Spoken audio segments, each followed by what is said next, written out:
3. Yes/No questions form. Active.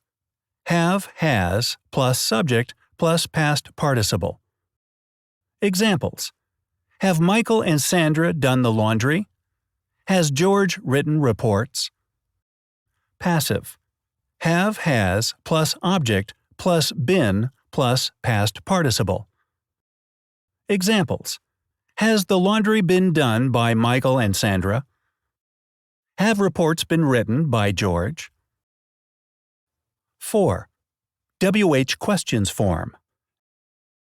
Active. Question word plus has, have, plus subject, plus past participle. Examples.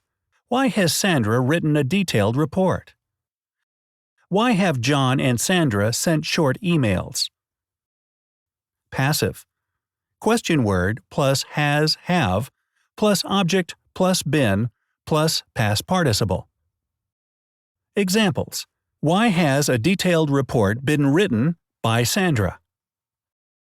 Why have short emails been sent by John and Sandra?